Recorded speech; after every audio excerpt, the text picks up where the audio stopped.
Hello, friends, and welcome back to Copy and the Marketing Podcast, where I help you write copy that sounds like you, but converts better.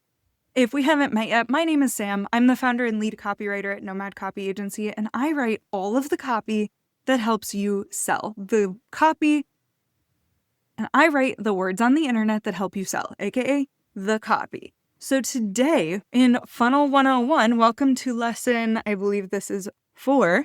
I am your teacher, and we are talking about checkout pages.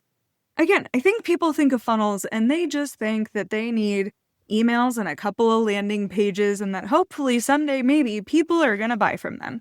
And that is, at its core, true. However, there's a lot more copy that goes into things and a lot more opportunities to upgrade the copy that we already have. And that's what I want to encourage you to do with your checkout pages, is really think critically. Is it just a checkout form, or are we giving them an opportunity to go deeper into our world? So today I'm going to cover what goes on a checkout page. What copy do we need? I want to make a couple notes here about checkout pages. This is where people are about to hand over their credit card and give you money. This is not a place to tell them what it's not, what they're not getting. We do not want to distract people when they are on your checkout page. So there's actually minimal copy that I would add to this page, other than just encouraging them that they are absolutely in the right spot for what it is that they want to accomplish. So we don't want to overwhelm them. We don't want to tell them what it's not, okay? So what do we do on a checkout page? Couple of things. We want to reiterate, what is the name of the product? I see so many people send them to a checkout page, and it's just like the price and put in your credit card information. We need to tell people what they're getting so that they know without a shadow of a doubt that they're in the right place. Then we want to tell them why it's so important that they get it. This is the thing that is going to help you accomplish what? If there are payment plans, we want to make those very clear. The goal here is transparency. We want to be super transparent with pricing. And there's also an opportunity to build trust.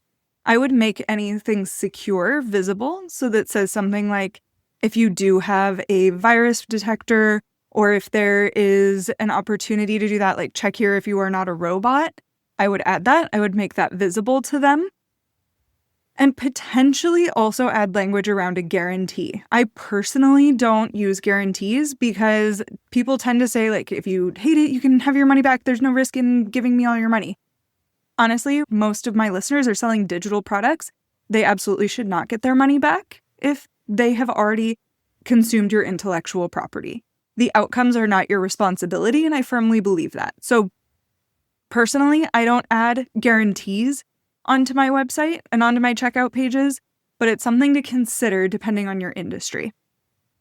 Then there are a couple of opportunities to add some things. Make it fun. Reiterate what's included, especially if you're offering a course or if there was a bonus or something like that.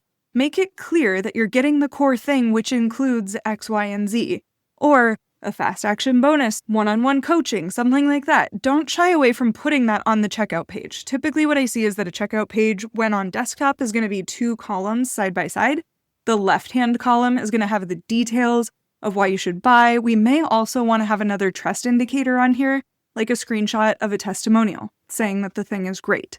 And then on the right-hand side is all of the insert your credit card, your name, if there's a shipping address, things like that. Another thing to consider here is make sure that it's optimized for both desktop and mobile. This is a page where you're building trust. And if your tech sucks, then it may signal to people that working with you is also a little bit messy. So take the time once you've built the page to make sure that it's also optimized for mobile. So to reiterate here, we want to remind people exactly what they're getting, what the value is of what they're getting, what is the transformation that's going to happen. We want to give trust signals, like showing security on the site, or potentially trust signals like testimonials on this page. There are a couple more opportunities, I think, to make it fun, including a progress indicator bar.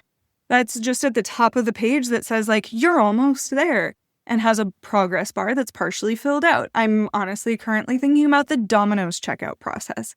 They have an indicator bar that people are obsessed with watching. There's entire subreddits dedicated to this indicator bar. So you can kind of gamify it that way as well, if that's on brand for you. Now, copy is meant to inspire action. We want people to click the buy button here. That is the primary goal. And especially if you're doing this on 2 columns, on the form where people are checking out, they're putting in their information, this is typically also where they choose what they are receiving. So if you're just selling a $50 PDF, they're probably only going to choose one thing. However, if you're selling a program, they may be opting into a payment plan or something. There's also an opportunity to get them to buy add-ons. This is upselling. So this could be something, and this is called an order bump. An order bump is when they're already ordering, they're already checking out, and they add something. So going back to the Domino's example, this is, do you want to add breadsticks?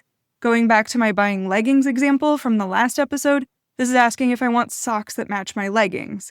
In the online business space, what we typically see is that people are buying something and they can do a VIP add-on. And underneath it, it'll say, do you want to add VIP? You get 2 one-on-one days with me, private coaching, Voxer days, something. Typically a whatever value available to you in this program to upgrade to VIP for only X amount. So we do a little bit of value framing, which I talked about a few episodes ago. I'll make sure that the pricing episode is linked in the show notes. But that is a VIP upgrade. So we could do an order bump as a VIP upgrade. We could also have an additional product. This is really great if you're selling a digital product and it only solves one problem. You can frame it that this additional product will solve an additional problem. So in my world, if I'm selling a copy template that is for, let's say, your opt-in page, and this is real, this is what I do. If you get the opt-in copy bot, it's free, but when you go to the Tripwire, it offers you that, hey, the next step you have to take is to write your welcome emails. People are going to opt into your thing, and then they're going to want to receive some emails from you so that they get the thing to their inbox. The order bump in this scenario would be the welcome sequence copy bot. If somebody is purchasing a low-ticket item from you, what is the next natural thing that they are going to need that is going to be of benefit to them? It should be an obvious thing that, of course, they want to add the order bump onto their order. It's a great way to increase the lifetime value of each client and actually providing value to them in return. It should be super on brand. It can't be out of left field. If I were to say, and grab all of my Canva templates and meet my business astrologer, that wouldn't flow. Nobody would want that order bump. But if you are placing things in front of people that actually provide them value, it strengthens your brand. It says, wow, she does more than just this one thing that I know about. And she can help me in other ways. People start to tell themselves a story about how you serve. So at its core, your checkout page should remind people what it is that they're getting, how much it costs, and give some trust indicators. However, there are some ways in which you can increase your order value and increase the branding and the amount of fun that people have on your page. So this has been your checkout pages lesson in Funnels 101. I hope you guys are having a great time. If so, shoot me an email or a DM and let me know, or share this episode and tag me. I would love to know what we're getting out of this and if this is super helpful, especially at the beginning of the year, as a lot of people are systemically improving their funnels bit by bit. So I hope this is super helpful. We have so far talked about opt-in pages, thank you pages, and checkout pages. Next, we are going to talk about what goes in that very first email when somebody opts into something from you. Have a great week. Be sure to say hi online, do the thing where you like and you subscribe and you share and you tell all your friends how amazing this podcast is, and I will talk to you soon.